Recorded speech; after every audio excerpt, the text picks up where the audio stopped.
All right, guys, welcome to another edition of the Jacques Talk podcast, and we are sitting outside Tiger Stadium with Tory Carter, a fullback, a tight end, a little bit of everything. Right, yeah. What's up, man? Good to see you. Appreciate you being yes, here sir. today. Glad to be here. Tory just participated in LSU's Pro Day, looking to begin an NFL career. How did Pro Day go for you, Tory? We'll start there, and where does a fullback fit in today's professional game? Pro Day went very well. It was fun. It was a great, memory I'll have forever with my teammates that I got to participate with. Fullbacks in the NFL, there's only one on every team. Normally, some teams don't even carry one.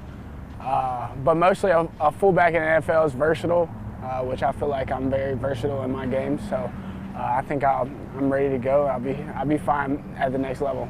I know it seemed like you had some fun at Pro Day. It was a reunion of sorts, right? Like right. Jamar, we hadn't seen him really in a year. Yeah. Justin Jefferson came out to support his guys. Yep. Yeah, it was definitely a fun experience for me, especially because I haven't been able to see some of those guys since the season, and even some of them even before the season. So that was big for me, just being able to reunite or whatever and link up. It was fun. So one kind of funny thing that happened was, so I'm just posting videos, and I posted a video. Tory Carter does bench press, 225 pounds, 24 times, 25 times, whatever. And I put it on my Facebook. I think I got like 600,000 views at this point. So many tough guys, I guess you could say, like weightlifting gurus and everything, critiquing like he's bouncing it off his chest, or he shouldn't have paused after 10 reps or everything. I mean, did you see or hear any of that about the bench? I mean, there's a lot of different ways to look at doing it. Personally, I try and hit 10, 10, 5, and then the singles. It wasn't a good bench day for me. I didn't quite hit my number, but I was still happy with what I got. What's the number you'd like to hit? I was shooting for 30. I got 27 in training, so that was my goal. But I mean, you're supposed to set your goals high. You're not always able to hit them. So. Well, Tommy Moffitt's been the strength and conditioning coach here for 2 decades and 3 national championship teams. So I think he knows what he's doing, right, in terms of... Right. And actually his son did all my Pro Day training, Clay Moffitt, over at Traction Sports. So shout out to him and Traction for, helping me out and getting me ready for the next level. And not to get too caught up in the bench press, which at the end of the day, look, you got to be a strong football player and everything. How many times you bench 225, I'm not sure what that means, trying to play professional football. But you can bounce it off your chest, that's fine? Yeah, I think it's fine to me as long as I lock it out every rep. So, I mean, if I was trying to do eccentrics, I'd go slower. So Tory Carter, the last 2 years of your LSU career here, could you really, envision everything that you went through, good, bad? I mean, I was always taught to be a team player and to get up whenever you get knocked down. I kind of lost my position as a fullback in 2019. I didn't take that as a shot at me or my game. I just looked to find other avenues to help the team. So I mostly backed up at tight end and played 4-core special teams. And I think me doing that just kind of helped show, why 2019 was so special, because we all played our own role on the team, and we're arguably the best team ever. So just seeing that perception of me and how I did it, there's multiple other guys on the team that took a step back and took a step forward in a place they, otherwise wouldn't want to do. And it just goes to show what type of culture we have at LSU. Well, when people look at the 2019 national champions, they'll see the big numbers put up by Joe Burrow, by Jamar Chase, Justin Jefferson, Clyde Edwards-Helaire, all down the line. They won't see a whole lot of numbers from Tory Carter, but I will say this. I think that Tory Carter was a big energy of that team. He was a spirit of that team. The pictures of you in the eye black and the kind of maniac personality you took on when you took the field. I know every LSU fan kind of identified with that. You know, they looked at you and said, that's kind of the personality that I like to see on a Saturday. Right, and that was one of my roles on the team. Every time I step on the field, I try and bring juice and energy and excitement. And the whole year I was trying to keep the fans lit, my teammates lit, and my coaches fired up to, you know, put us out there on the field to play. Yeah, I think Burrow described you as a 1940s throwback. Tory is just the typical fullback of the 1940s on. Yeah, that's a good impression of me. So, and I just remember, you know, when you guys took a knee at Alabama in Tuscaloosa to finally beat those guys 46-41, the first guy running out with his finger up in the air was Tory Carter. Right. We worked hard for that. It was a long time coming, and it was a great experience. Do you have two personalities? Is there the Tory Carter I'm sitting with right now and talking to, who's, you know, got a dog he plays with and's got a gentler side, and then there's the guy that runs out of that tunnel here that's a maniac? Right. Well, so my dad always taught me, you know, you got to have a switch and you got to know how to use it and when to use it. And so, you know, obviously there's times off the field where I want to get real fiery and I just know I can't. So I leave that switch off. But as soon as I step on those fields, whether that be the practice field or, you know, in Tiger Stadium, once I step in between those lines, my switch is on, and I get to, you know, release all that energy and everything I have built up inside of me, and that's really what propelled me throughout my whole career. And you play special teams, right? Throughout your career? Right. Go down, try to take somebody's head off? Yeah, just, you know, physicality's in my DNA. It has been since I've been a kid, and that's in LSU's DNA as a program. Coach appreciates it, you know, every day. So I just took that and ran with it. We're sitting in front of Tiger Stadium right now. You have a favorite memory or a moment that took place in this stadium when you played here? I've had so many moments. It's unbelievable. I couldn't put my hand on one. But yeah, just walking out every Saturday night and you hear that stadium shaking and just the energy and the atmosphere, it's just unbelievable. Let's just go back to 2019 while we're having this conversation. So I guess we can't go through the whole season, but I'd like to hit on a few points with you. So 2019, you go to Texas. That was the first big win of the year. First big opponent, ESPN College Game Day. Hot as Hades. I remember watching the local news in Austin. I think they hit a record high on Friday and Saturday, 100 degrees. What do you remember about that first big win of the year? There was no AC in the locker room. I do remember that. That's right. There was no AC in the locker room. I remember that. So that kind of. And not to interrupt you, but getting off the bus too, right? Wasn't that the longest walk? And the fans were like could reach out and touch you? Yeah, but that's fun. That's fun. When you get in there and you're sweating before you put your pads on, that sucks. So I mean, that kind of got us all ticked off. So I honestly, that could have helped us, you know, in that game, just as far as the mental aspect of it. But you know, that was unbelievable. Like, we knew what we were coming in there to do, and we knew what we were going to do that throughout the whole season that year, just based on our preparation and how crisp we were in our preparation. There were so many huge plays during the year, but I think that the play that a lot of people go back to is the 3rd and 17 late in the game. LSU teams in the past would have run a draw play or a screen pass, punted, we're playing defense, let's try to hang on for our lives and win this game. But in this case, Burrow gets protection. I think Clyde Edwards-Helaire makes a key block. He hits Jefferson, long touchdown pass. LSU seals the victory. What do you remember about that play? I remember the stadium erupting, and that play, we already knew, but we knew after that play that it's going to be a fun year. Yeah. Yeah. I think I got some feedback from a couple people who knew you or knew some other people. They think they're going to win the national championship. Yeah, for sure. Like, that was our mindset, and I mean, we set that as our goal, and we weren't expecting anything less. Yeah. I think one of the greatest LSU atmospheres I've ever been a part of or had a chance to cover was when you guys played Florida over here. That night game, once again, ESPN College Game Day comes to town. There wasn't a ticket to be had. It was packed. let me ask you about the Tiger Walk. The Tiger Walk's always been a special part of LSU football, but I feel like the 2019 team, it took it to a different place, right? It was like elevated. Coming down that hill was just had to be amazing. I mean, it's always amazing, even in 2020 when there was no one out there, you know. Just the atmosphere of this place is unbelievable. No matter if we're about to win a championship or not, just the atmosphere and the culture around this place is unmatched. Yeah. The Florida game, what do you remember about winning that game that night? I mean, obviously beating Florida is like one of the best feelings ever. It's right there next to beating Bama and nastiness, right? Yeah, There's nastiness. There's grit, a lot of grit in those games.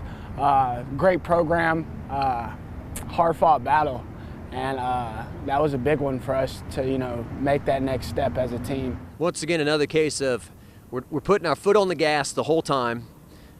You had the lead by a touchdown, but hey, we're not going to go 3 and out and punt. We're going to throw a bomb to Jamar Chase again. Right. Put this thing on ice. Yeah, it just showed a lot about, you know, the confidence of the team. We didn't have to play by the books. We could take those risks because we got the guys that can make it happen. You made your own rules that year. Right. Yeah. And I remember the Auburn game that year. Might have been your toughest game. You dominated statistically, but the points were hard to come by that day, and you kind of had to grind out that game as well. Right, yeah. Auburn's defense was amazing that year. They played unbelievable. And, you know, we just had a little more to us. We had more confidence. We had, you know, more weapons, I feel like. But that was definitely one of the you know, more tough games of the season. Yeah, no doubt. So when you go to Alabama, there was a feeling maybe, you know, I guess until you beat those guys, it was like, well, LSU's done this to this point. Are they going to choke? Are they going to get nervous? Are they not going to play at their best? And I think it was apparent, you know, you need some fortune here and there. Tua dropping the ball, that was some decent fortune to get you guys off. But it was apparent your first possession, Joe, bang, bang, bang, right down the field for a 7-0 lead. You guys weren't intimidated, and you were going to play your best football. Right. We just believed in our preparation. We felt very confident in our coaching staff and the work we put in the off season, the work we put in week to week. You know, game planning for each team.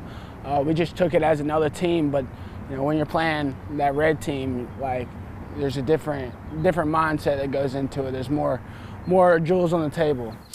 I will say this too, and obviously Alabama's won their fair share of games in this series, but when it was apparent when you guys were taking a knee, there was like 20 seconds left, they turned that scoreboard off so quick.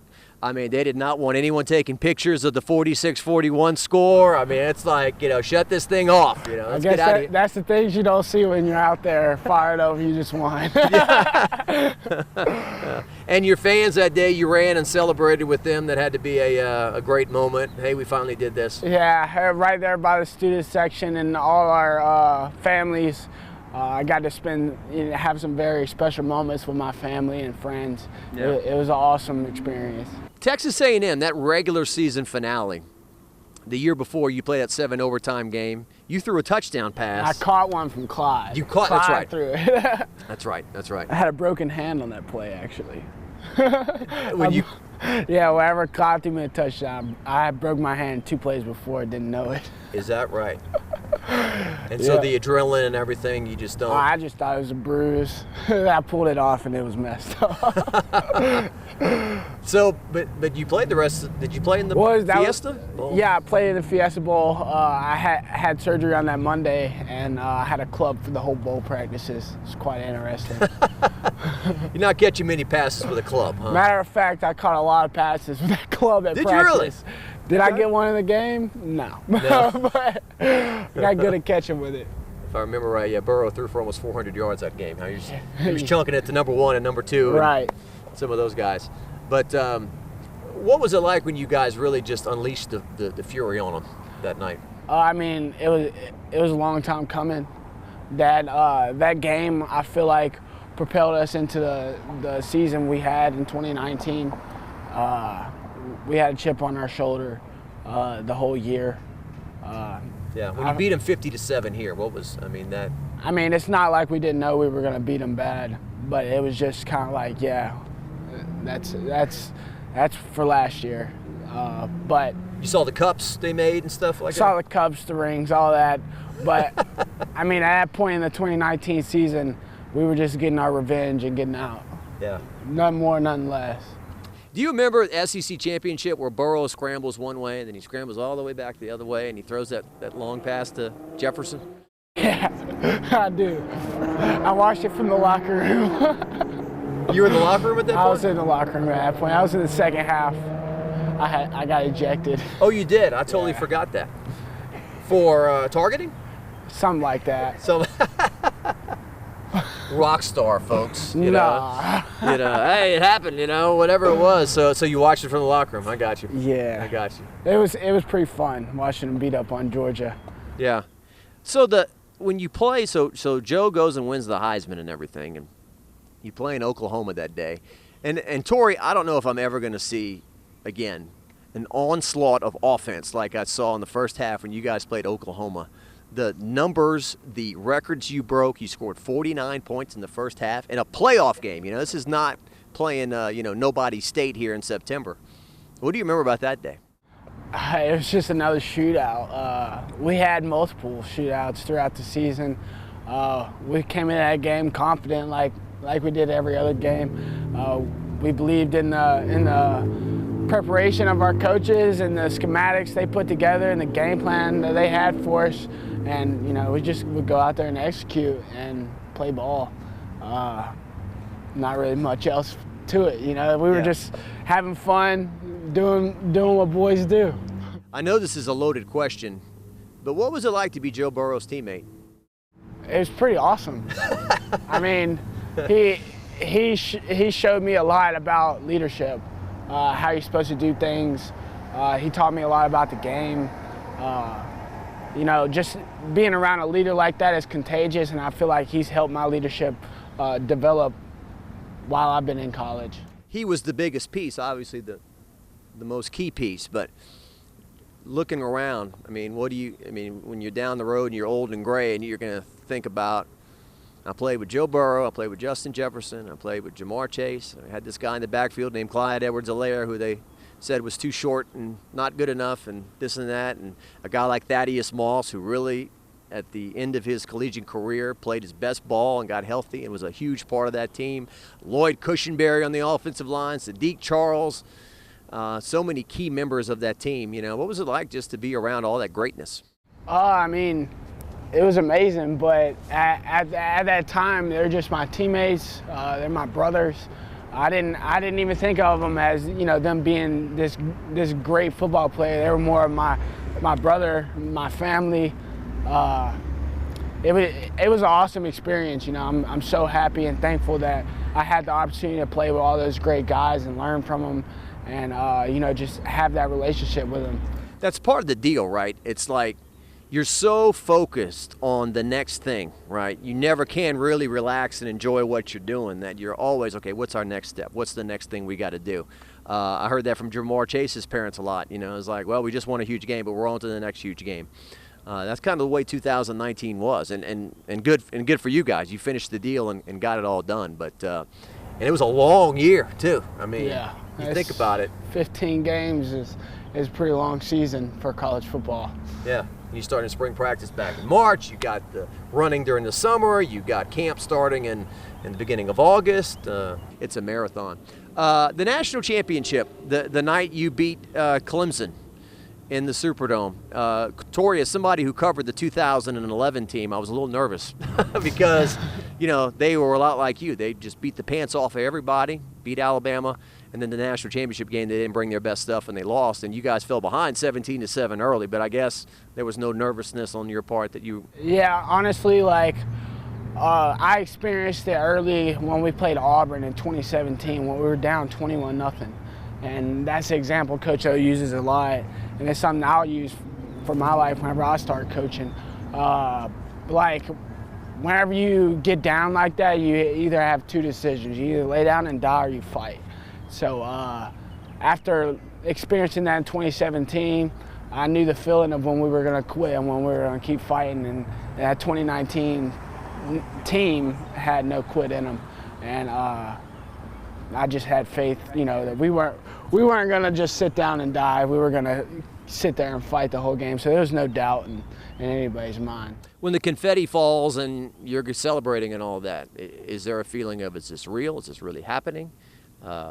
I mean, yeah, there was some surreal moments, but like I said, we knew where we were going the whole time. We were very confident in what we had going for us throughout the season. So, I mean, it wasn't too much of a surprise. It was more of a feeling of gratitude for all the, work we've done, just what we did together. Just, it feels good to be able to finally get the end product. So 2020, are you looking around and saying, where did everybody go? Yeah, something like that. It's like after we won the national championship, the whole world ended. Yeah. LSU Your season was so great it just knocked the whole world off course. Yeah, LSU wins in NOLA, shuts the whole world down. Yeah, because I'm thinking, well, 2020 is not going to be as good as 2019, and I'm thinking, what does that mean? 9-3, and did I think it's going to be a pandemic? Did I think it's going to be, you're probably, I'm a little like you in the fact that when I come to games, I like adrenaline, I like crowds, I like fans, I like atmosphere, and there was none of that. Yeah. This year. It was depressing. We had to fake it till we made it. And that's really something we had to do. We had to, remember what that energy was like in that stadium and try and feed off what energy we had. And, if you didn't have, there wasn't a lot of energy that was produced. So yeah, we had to produce our own energy. And, we struggled with that throughout the year. And, but we got our mojo back towards the end of the season, and it felt good. Yeah. I will say this, too. I think 2020 also taught people to be appreciative of what they have. And during the summer of last summer, I didn't know if you guys were going to even play, what's going to happen. I think if you wouldn't have played a season, that would have been very depressing and an emotional hit for everybody, even though the season didn't go the way you wanted it to go. But I remember the game in Arkansas this year. So I fly up there on Thursday, and Thursday night, I'm not even sure if you guys are going to play. Yeah. Friday about 9:30, Arkansas had just enough players to play the game. You play the game, I think late touchdown pass, T.J. Finley to Jeray Jenkins to win it. And you and your teammates went and picked up that boot that day. Right. We're going to celebrate this. Last year, the boot just laid on the ground. But in 2020, you know what? We came here, we played a college football game today. We're going to celebrate. Right. And that boot hasn't left that front office, that office building since I've been here. So I take pride in that. Because we haven't lost to Arkansas, so that trophy was ours to go take. So I made sure me and the boys went and took it. How heavy? It's pretty heavy. I only carried it halfway. I was like, yeah, y'all young bucks, y'all gotta take this. Exactly. Because yeah, there used to be a joke, about the guys who would grab the boot. It wasn't the Joe Burrows of the world or whoever the star players were. It was maybe the walk-ons or, down the line. But hey, it's got to get put in the locker room some way. Yeah. But me and Nick Storrs, we didn't have any post-game interviews, so we were fine. That's right. Yeah, because the year before, that Magnolia Trophy that they have at Ole Miss and stuff, they just left that on the field. Yeah. Somebody had to go back and get it. I don't know if we might have picked that one up this year. I can't remember. Yeah. So the struggles of last year, you're finishing your career, and it's so much different than it was the year before, when you go from packed stadiums and wins and you're in the national championship hunt to struggling and everything. What did you learn about yourself? You get knocked down, you got to get up. And that's football, That's the whole reason we do up-downs. And when we started doing up-downs as a 6-year-old kid, you're like, what are you doing these for? But good point. Yeah, you're going to get up and you're going to get knocked down. That's just life. So learning how to get yourself up is just going to make you a stronger person. So going from being at the top to losing your first opener at home, I mean, there's no other place but bottom. So at that point, we just knew we had to stand back up. I will say this about your teammates, when I was in Gainesville the morning of that game when LSU played Florida this year, and ESPN College Game Day and everything, everything was so negative. I mean, it was just so negative. And LSU won that game that day, and then they won the game after. And so they really finished the season appropriately. It could have been, 3-7 or 2-8 or whatever it was. Right. But the guys that are going into this year, they have that on their side at least, right? Correct. And I think a lot of the guys on the team this year, there's a good mix of guys that won a championship. There's a good mix of guys that's never played. There's so many different mixtures, but I feel like that mixture is going to come together and unify really well, just because of the great leaders we have on the team still. They've learned over the past couple years, how to face adversity. I just want to ask you, without getting you in trouble or anything, what have you seen out of the guys that are going into 2021 so far? I've seen a lot of growth. Growth from young 18-year-old kids coming in, being immature, to a 19-year-old kid grinding, coaching other young guys up, bringing people with them. Just the whole culture is strong. It's stronger than it ever has been. I think y'all are in for a good season this year. Last year, So 2 years ago, you go from Joe Burrow, who's never coming out of the game unless you guys are winning by a lot or whatever. So last year was it was an inconsistent deal. Miles Brennan was playing pretty well. He gets hurt. Then TJ Finley comes in. He does some good things. Then Max Johnson comes in and finishes off strong. So I guess you played, or at least you saw all three of these guys last year. What's your take on this competition? I mean, competition brings the best out of everyone. So honestly, I don't think anyone should get the starting job. They all three played. I think they should have to compete for it, and the best man will win. At the end of the day, there's going to be one starter and two guys sitting the bench. So no matter how you look at it, the best man is going to win, and competition is going to make that number one guy better. Kayshon Boutte. Freak. Freak, huh? A freshman to do what he did in that final game of the year, especially. I mean, is he the coming? He's the next. Yeah, in line. And I mean, he's next, but he's got a group of other guys that are waiting for their opportunity. Just right there, waiting to be able to have that breakout game. And it's guys that you would never know. There's so many great athletes that we have in that program that are just getting better and learning every day. You could have, the next Justin Jefferson, Jamar Chase, and Terrence Marshall next year, and you wouldn't even know it. As a guy who's thrown his share of blocks, the whole offensive line's coming back too, and I know they were disappointed in their play a lot of times last year, but I would think that spending their next several months together and kind of, talking about, hey, what are our goals? What do we want to accomplish? I would imagine that's going to be big for LSU this year. Yeah, I think it's big that we have a lot of old guys coming back. We got guys that's, they played their fair share of FCC football. And, Liam, Ed, Austin, they're old. They've been there for a while. Liam, played 4 years at Harvard. Yeah. Obviously, they got the brains in the room to make stuff right. So I think they're going to be really well this year, do really good, and dominate, have some really dominating performances. On the D line, Neil Farrell, he's been here a decade, right? Right. He came in with me. He came in with you. So he's back, and Glenn Logan and all those guys. Yep. Andre Anthony. Still the best dresser? Ali Gay. Yeah, probably. I don't know. I'm not big into fashion. I like sunglasses and hats. And tats. And tats. There you go. But I mean, dude, our front, our D front, our O front, they're gonna be good. And we got edge rushers, we got big guys. It's gonna be hard to throw or run on our defense. It's gonna be exciting to see.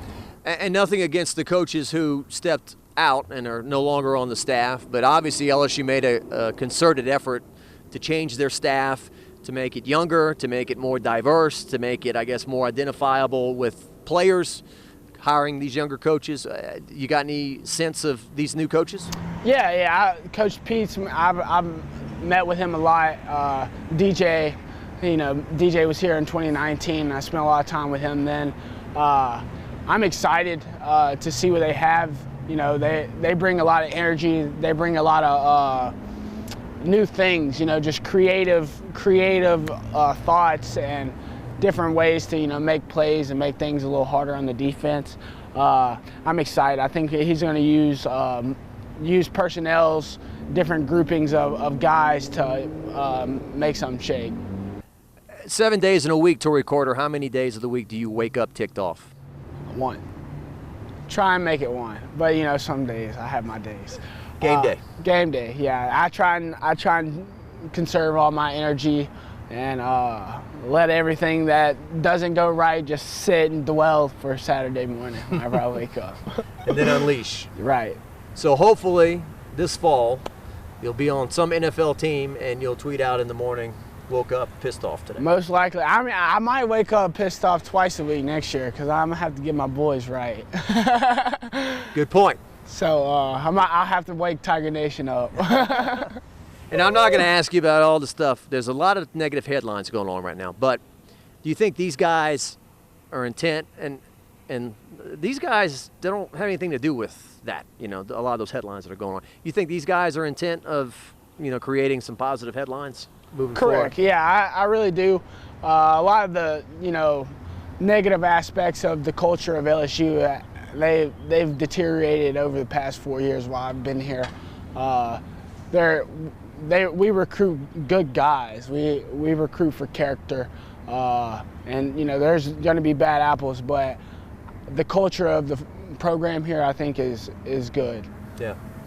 And is that kind of the unfortunate thing that some guys who've done the right thing, they get smeared sometimes by this whole thing? Yeah, and yeah. I mean, you look at one, like, there's always going to be a bad cop. Like, you can make that a headline every time, but there's also some great cops. So, like, you can't just let one bad apple, you know, give a whole image for the whole tree, you know? Yeah. So. And not to get too heavy with you, but what did you learn about racial tensions over the last? I learned that you need to have conversations. Like, have those hard conversations.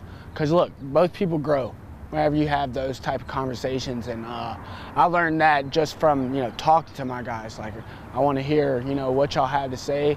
I want you to know, like, what my background is and what I think about things, and hey, we can come together and we learn from each other and make this world a better place. Good deal. Folks, he's Tory Carter, a big part of LSU football over the last several years, and hopefully a big part of the NFL moving forward. Always one of my favorites, man. Yes, sir. I appreciate you. Thanks for doing it. it.